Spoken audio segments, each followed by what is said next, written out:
Hello, everyone. So today I'm going to talk about 5 things I wish I knew before becoming a visual effects artist.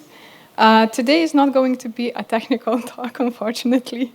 I'm going to talk about like some soft stuff and emotions and things that I wish I knew just before starting out my journey. So sorry, the clicker. So who am I? I am Paulina Grigonis, and I'm a visual effects artist working at Tuatara. Tuatara is a remote company, and we actually have like artists from all over the world. And yeah, we outsource visual effects, and we work with pretty big clients. So that includes Riot Games and Epic Games, and we also like worked on some very cool indie projects. So Solar Ash, if you heard of it, or The Ascent. We made visual effects for those. And I myself, I am on the Riot team, so I work directly with Riot Games on Valorant. And overall, I would say I've been in the industry for 6 years, maybe, if you count the years that I've spent in Unity for 5 years. But it's not games, it was like software development, so I feel like it's very, very different. And yeah, I'm also a woman in games ambassador.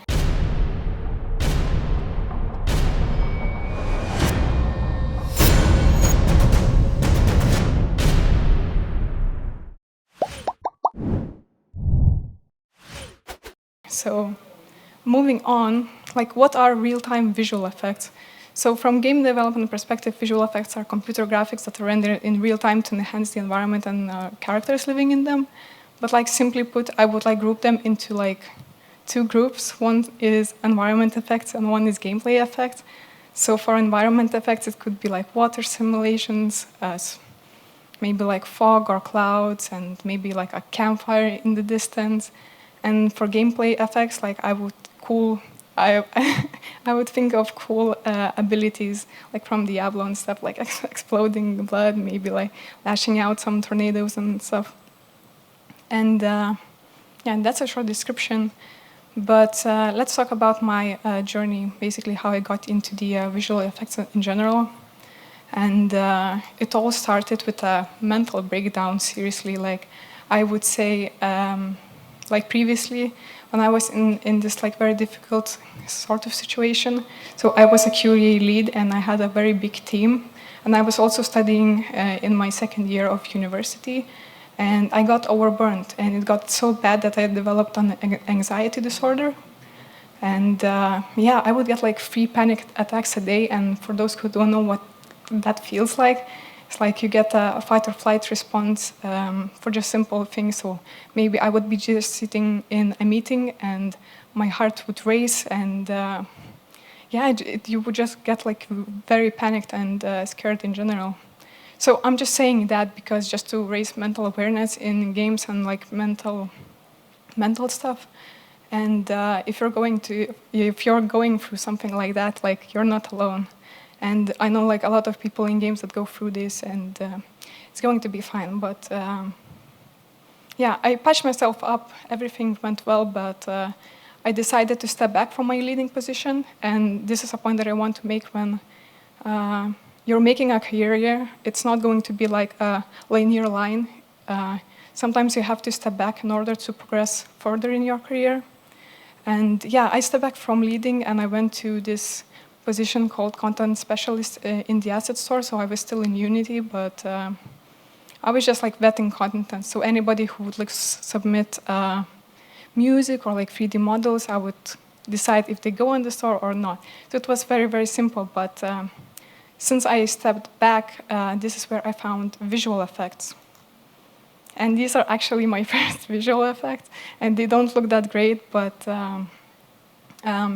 previously in my journey, like I did some 3D modeling and concept art, but it wasn't it. I don't know, I was like making it and like going in the circles, but it didn't feel like the aha moment. But when I tried visual effects, like everything came back like into this, I don't know, it was like a missing puzzle piece, and it made me really, really happy. But at that moment, I understood visual effects differently. So I actually thought that it was only shaders. And at that moment, I didn't even know that node editors existed. So everything I did was just like actually like coded shaders and stuff. But then later on, like I found particles and yeah. And And yeah, and when I thought about like making visual effects full time, I had a lot of doubts. And the first thing that I wish that I knew is that doubting yourself is a waste of time. So for me, I come from Vilnius, Lithuania, and here we don't have, I mean, right now we have like more opportunities, but like 3 years ago, it was very, very tough. And there, when I looked like for job ads and stuff, there were no positions available. And I just remember being frustrated and looking at LinkedIn, and people would live like in Stockholm or Paris or LA, and they would get internships and get into the companies. And I was looking, like there's nothing to do here, and it was just so difficult. And because of that, like my rational side was saying, you are wasting time basically learning this because you will not get a job in the future. But I am here to tell you that you can get a job and you can work with big companies and be really, really happy. So for the people in like countries with small opportunities, I have some tips, something that I did that helped me to attract opportunities to myself and not only to reach out to other people. So I feel like a lot of people, what they're doing is disregarding your previous work experience. And even though, like, if you worked in a bank or like a cash register or something, you can still use that experience in games, and particularly in games. I love working with people with different backgrounds because then you can create very unique experiences and cater to more people, of course. And another thing is when you are introducing yourself to other people, call yourself visual effects artist or maybe tech artist if you're interested in that, because people will start to associate you with visual effects, and maybe somewhere in the future when they're making a project, they will contact you. And also, like, if you're on Twitter or something and you put something like, I am an aspiring visual effects artist, like, please don't. You are a visual effects artist and you don't need to call yourself aspiring. Another thing that I did is to look for free mentorships. And I myself, I had 2 of them. So first one was with a local person who did visual effects. And I remember he did a talk, but I couldn't attend. And I just reached out to him and tell him like I was making visual effects and I wanted to learn more. And we cut out a deal to, he would actually like teach me materials, shaders, sorry, Unreal language. And yeah. And I would do some visual effects for his game. And then the other one, I had a mentorship which I found on Twitter, and it was completely free. I did it with Hadija Chamberlain, and she was a lead visual effects artist working at Blizzard. At that moment, she wasn't working, but like previously she was. And for 3 months, I just had like an experience with a senior visual effects artist who has a lot of experience. And for me, it just like helped me to get my thoughts together and just like get a really like kickstart my career basically in visual effects. Which brings me to another point, get too close to game dev as much as possible. So events like these is a great opportunity to network and to meet people, and also just, I don't know, like join associations. I did like join Lithuanian Game Developers Association, and I bet there's an association in your country too, which provides like networking events and just like useful material for you to grow as a person. And yeah, another thing is just like, don't be afraid to share your work. And the more you market yourself and the more brand you like create a brand around yourself, the better. Because if you live in a small country, you want to like bring opportunities to yourself. And that means social media. And here's the social media thing sort of that I did. I didn't go the ArtStation route.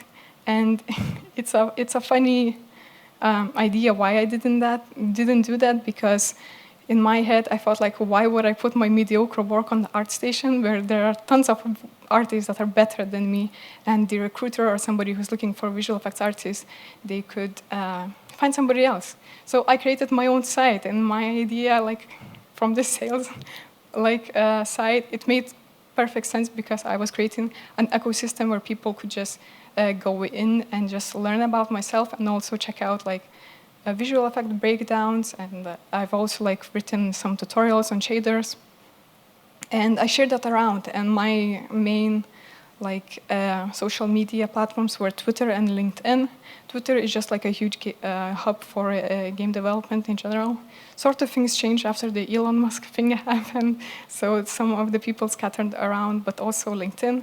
I know that it's pretty popular to hate on LinkedIn, and I understand why, but as a visual effects artist, actually, it's a great opportunity to share like sparkly and explosion things, because usually it's very boring there, and your effects get a lot of attention. With social media, I do advocate on like doing social media carefully, especially setting time for social media. So I myself, I don't scroll on social media at all. If I want to do it, I set a timer for 15 minutes and I do that. And on my computers, I have like stuff that eradicates the news feeds, and just like it's a thing called digital minimalism, which it's a new term that I've learned, but there is a good book on that by Carl Newport. If you want to check it out and read it, it just helps you to live a more focused life, and yeah, and you can save time by just working on the stuff that you really want to do in life. Another thing that I wish that I learned is that it takes more time and patience than you imagine. I don't know why, but I thought that it's going to be way, way easier. But I feel like the one thing that really helped me is to get the mindset that no matter how long it takes, I will get there.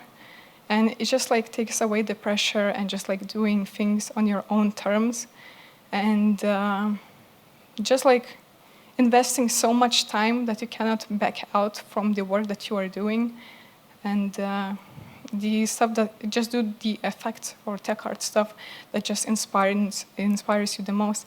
And here I actually like did like mood boards of the visual effects that I wanted to create, and a lot of the shots are from my favorite animation, Rodeo El Dorado. And I tried to create an effect inspired on that, but it was tough, and it was like my first visual effect. But the stuff that really helped me is to track progress visually.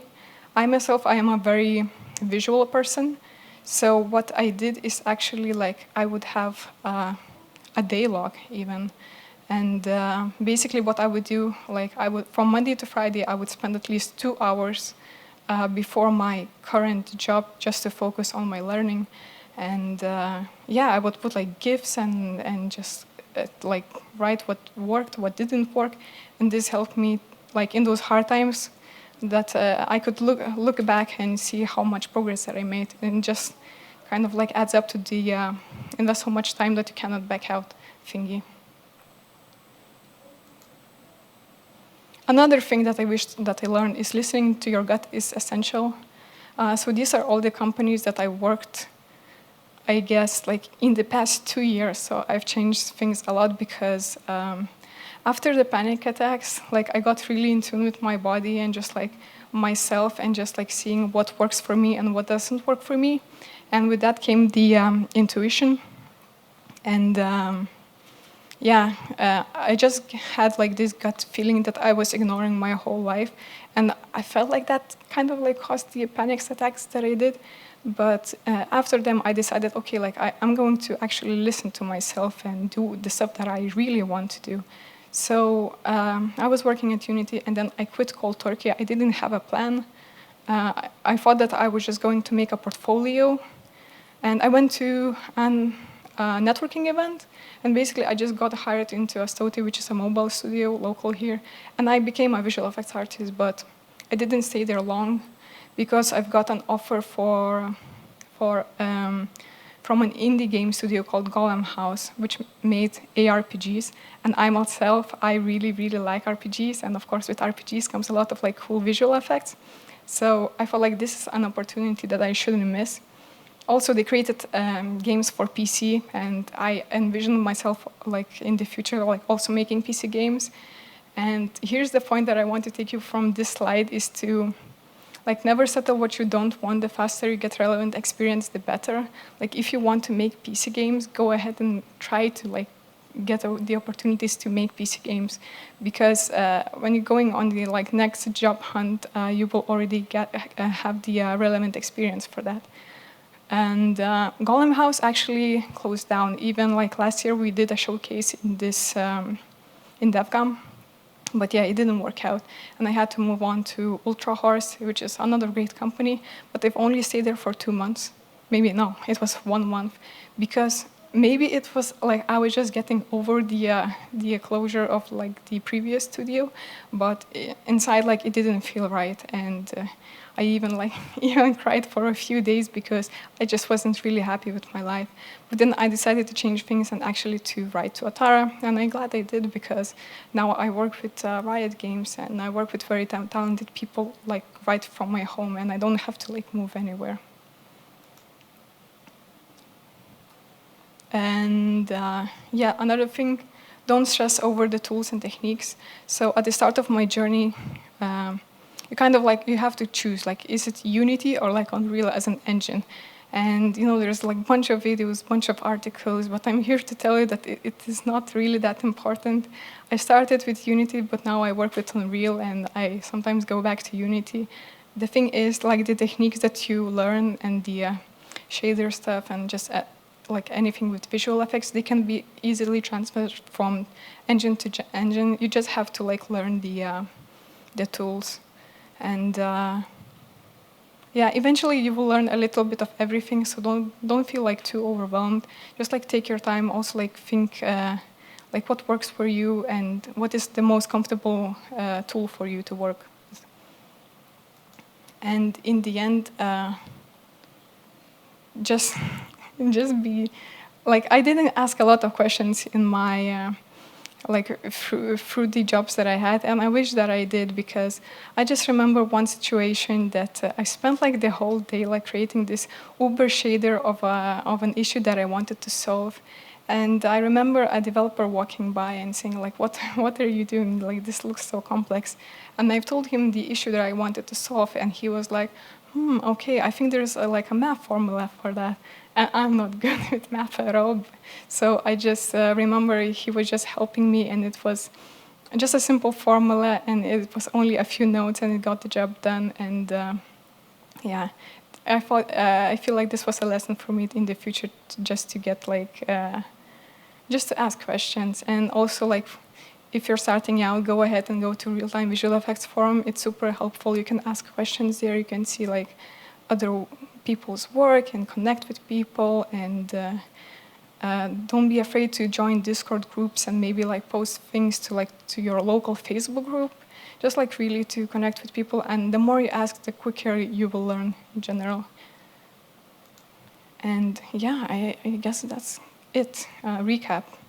So doubting yourself is a waste of time. If you're like between fences, if like of doing something, not particularly visual effects, but you keep like jumping back, just like do it. I know it's not easy, but you just have to trust yourself. And yes, it will take more time and patience than you imagine, but maybe you can find something that works for you. For me, it was like tracking progress visually, and listening to your gut is essential. That's a difficult one, but it gets better with time, the intuition that you have in yourself. And try not to stress over tools and techniques, because eventually you will learn a little bit of everything, and it just takes time, basically. And don't be afraid to ask questions, because you will quickly learn stuff. And another thing, so I've told that Tuatara makes games like inside. If I didn't, I forgot, sorry. But we like, if you like butts and you like boxing, we recently released an early access game on Steam, which is basically boxing casual game with friends. So if you want, you should try it out. And thank you. That is all. Thank you.